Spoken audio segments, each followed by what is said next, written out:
Assalamualaikum warahmatullahi wabarakatuh. Perkenalkan, nama saya Muhammad Syahrul Ramadan, NIM 2030502088, kelas 2052 BPIC. Pada kesempatan kali ini saya akan mempresentasikan tentang makalah kelompok 3. Yang pertama tentang tujuan dan konseling, fungsi bimbingan dan konseling, asas-asas bimbingan dan konseling. Baiklah, yang pertama tujuan bimbingan dan konseling. Tujuan bimbingan dan konseling adalah untuk membantu individu memperkembangkan diri sendiri secara optimal sesuai dengan tahap perkembangan dan predisposisi yang dimilikinya, seperti kemampuan dasar dan bakat-bakatnya, sebagai latar belakang yang ada seperti sosial, ekonomi, serta sesuai dengan tuntunan positif lingkungannya yang khusus. Layanan bimbingan dan konseling memiliki tujuan sebagai berikut. 1. Kegiatan penyelesaian studi, perkembangan karir, serta kehidupan peserta didik di masa yang akan datang. Yang kedua, seluruh potensi yang dilakukan oleh peserta didik secara optimal. Yang ketiga, menyesuaikan diri dengan lingkungan pendidik, lingkungan masyarakat. Yang keempat, mengetahui hambatan dan kesulitan yang dihadapi peserta didik dalam studi, penyesuaian dengan lingkungan pendidikan dan masyarakat. Fungsi-fungsi bimbingan dan konseling. Fungsi bimbingan dan konseling, paparan tentang pengertian, tujuan, dan landasan bimbingan dan konseling, mengarah lebih lanjut kepada uraian tentang fungsi pelayanan ini. Dengan uraian tentang fungsi diketahui kegunaan ataupun manfaat dan keuntungan-keuntungan yang dapat diperoleh melalui diselenggarakannya pelayanan bimbingan dan konseling itu, sebagai pemberian layanan kepada peserta didik agar masing-masing peserta didik dapat berkembang secara optimal sehingga menjadi pribadi yang mandiri. Adapun fungsi-fungsi bimbingan dan fungsi konseling dijelaskan sebagai berikut. Pertama, fungsi pencegahan. Fungsi pencegahan yaitu fungsi bimbingan dan konseling akan menghasilkan tercegahnya atau terhindarnya peserta didik dari berbagai permasalahan yang timbulnya yang akan dapat mengganggu, menghambat, ataupun menimbulkan kesulitan, kerugian tertentu dalam proses perkembangan. Fungsi pencegahan ini mengupayakan terhindarnya individu atau klien dari akibat yang tidak menguntungkan, yaitu akibat yang berasal dari hal-hal yang berpotensi sebagai sumber permasalahan. Bagi konselor yang misi tugasnya dipenuhi dengan perjuangan untuk menyingkirkan berbagai hambatan yang dapat menghalangi perkembangan individu. Upaya pencegahan tidak sekedar merupakan ide yang bagus, tetapi adalah suatu keharusan yang bersifat etis. Oleh karena itu, pelaksanaan fungsi pencegahan bagi konselor merupakan bagian dari tugas kewajiban yang amat penting. Fungsi pengetesan. Melalui fungsi pengetesan ini, pelayanan bimbingan dan konseling akan menghasilkan terentaskannya atau teratasinya berbagai permasalahan yang dialami oleh peserta didik. Pelayanan bimbingan dan konseling berusaha membantu memecahkan masalah-masalah yang dihadapi oleh peserta didik, baik dalam sifatnya, jenisnya, maupun bentuknya.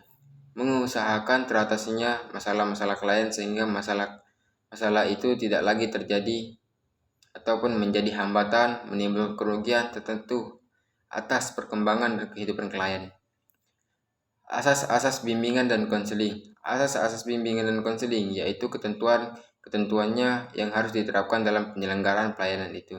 Apabila asas-asas itu diikuti dengan terselenggaranya dengan baik, sangat dapat diharapkan proses pelayanan mengarah pada pencapaian tujuan yang diharapkan. Asas-asas bimbingan dan konseling yaitu pertama, asas kerahasiaan. Asas kerahasiaan ini menuntut dirahasiakannya segenap data dan keterangan tentang peserta didik yang menjadi sasaran layanan. Dalam hal ini, guru pembimbing berkewajiban penuh memelihara dan menjaga semua data dan keterangan itu sehingga kerahasiaan benar-benar terjamin. Yang kedua, asas kesukarelaan. Jika asas kerahasiaan benar-benar sudah tertanam pada diri siswa atau klien, maka sangat dapat diharapkan bahwa mereka yang mengalami masalah akan dengan sukarela membawa masalah itu pada pembimbing atau meminta bimbingan. Asas keterbukaan. Bimbingan dan konseling yang efisiennya hanya berlangsung dalam suasana keterbukaan, baik klien maupun konselor harus bersifat terbuka. Asas kekinian, masalah individu yang ditanggulangi adalah masalah yang sedang dirasakan, bukan masalah yang sudah lampau dan bukan pula masalah yang akan dialami atau masa mendatang. Asas kemandirian, dalam memberikan layanan pembimbingan konseling adalah selalu menghidupkan kemandirian pada diri orang yang dibimbing. Jangan sampai orang yang dibimbing itu menjadi tergantungnya kepada orang lain, khususnya para pembimbing atau konselor. Asas kegiatan, usaha layanan bimbingan dan konseling akan memberikan buah yang tidak berarti bila individu dibimbing tidak melakukan kegiatan dalam mencapai tujuan-tujuan bimbingan. Asas yang ketujuh, asas kedinamisan. Upaya bimbingan dan konseling menghendaki terjadinya perbuatan dan individu yang dibimbing, yaitu perubahan tingkah laku ke arah yang lebih baik. Asas keterpaduan, layanan bimbingan konseling memadukan berbagai aspek individu untuk bimbing. Sebagai diketahui, individu yang dibimbing itu memiliki berbagai segi. Kalau keadaannya tidak saling serasi dan terpadu, justru akan menimbulkan masalah. 9. Asas kenormatifan. Usaha bimbingan dan konseling tidak boleh bertentangan dengan norma-norma yang berlaku, baik ditinjau dari norma agama, norma adat, hukum negara, norma ilmu, ataupun kebiasaan sehari-hari. 10. Asas keahlian. Usaha layanan bimbingan dan konseling secara teratur, sistematik, dan dengan mempergunakan teknik serta alat memadai.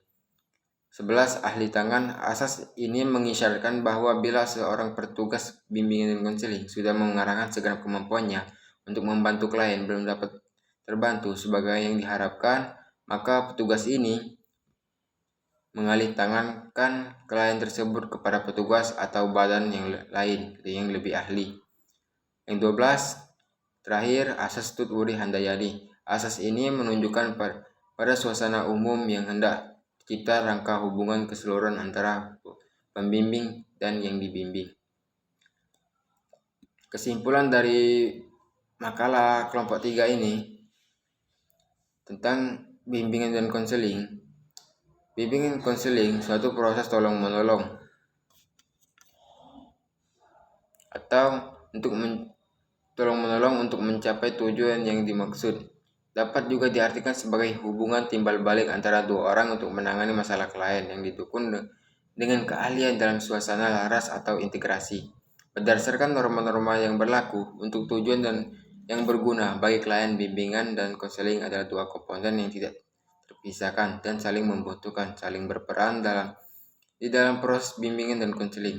Tujuan bimbingan dan konseling adalah untuk membantu individu memperkembangkan diri secara optimal sesuai dengan tahapan perkembangan dan predisposisi yang dimiliki.